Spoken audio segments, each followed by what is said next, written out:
ভয়াবহ ভূমিকম্পে কেঁপে উঠল বাংলাদেশ।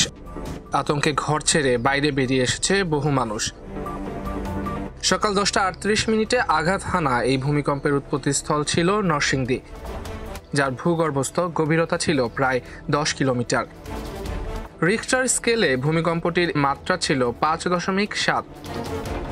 এই ধাক্কা শুধু ঢাকায় নয়, ভারতের কলকাতা ও আশেপাশের এলাকায়ও অনুভূত হয়েছে। শেষ খবর পাওয়া পর্যন্ত এই ভূমিকম্পে রাজধানীর পুরান ঢাকার একটি 5তলা ভবনের কিছু অংশ ধসে 3 পথচারী মৃত্যু হয়েছে। এছাড়া নারায়ণগঞ্জে 2 জন এবং নরসিংদীতে 2 জনের মৃত্যু নিশ্চিত হয়েছে। এছাড়া বিভিন্ন স্থানে বহু মানুষ আহত হয়েছেন এবং বেশ কয়েকটি ভবন ও স্থাপনায় ফাটল দেখা গেছে। আশঙ্কা করা হচ্ছে আহত এবং নিহতদের সংখ্যা আরও বাড়তে পারে। খিলগাঁর সিপাহীবাগ বাজার এলাকায় একটি 5তলা ভবন হেলে পড়েছে। ওই ভবনের নিচে স্বপ্ন সুপার শপ আছে। হেলে পড়া ভবনটিকে দেখার জন্য উৎসুক জনতা ওই ভবনের সামনে ভিড় জমায়।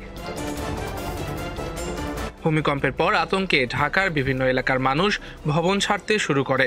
অনেকেই পোষা প্রাণী নিয়ে নিরাপদ স্থানে ছুটে যায়। এ সময় রাজধানীর শাহজালাল আন্তর্জাতিক বিমানবন্দরের একটি ছাদ ধসে পড়ার ঘটনাও ঘটে বলে জানা গেছে, তবে এতে কোনো ক্ষয়ক্ষতির খবর পাওয়া যায়নি।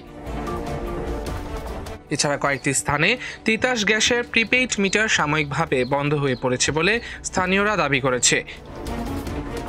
এ ভূমিকম্পে ক্ষয়ক্ষতির পরিমাণ এই মুহূর্তে নির্দিষ্ট করে বলা যাচ্ছে না। বিশেষজ্ঞরা সতর্ক থাকতে এবং ভবনগুলোর নিরাপত্তা যাচাই করার পরামর্শ দিয়েছেন।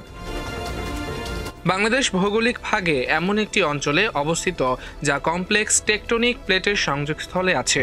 বিশেষ করে এখানে রয়েছে ইন্ডিয়ান প্লেট, ইউরেশিয়ান প্লেট এবং বার্মা মাইক্রোপ্লেট। এই প্লেটগুলোর গতি ও সংঘর্ষের কারণে ভূতাত্ত্বিক চাপ জমতে পারে এবং সে চাপ ভূমিকম্প সৃষ্টি করতে পারে।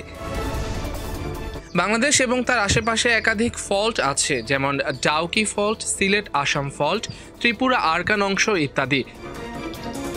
অতীত ইতিহাসে কিছু বড় ভূমিকম্পের রেকর্ড রয়েছে, যেমন 1897, 1918 এবং 1950, যেগুলো এই অঞ্চলের সেকেন্ডারি বা মেজর ফল্টের সক্রিয়তা নির্দেশ করে।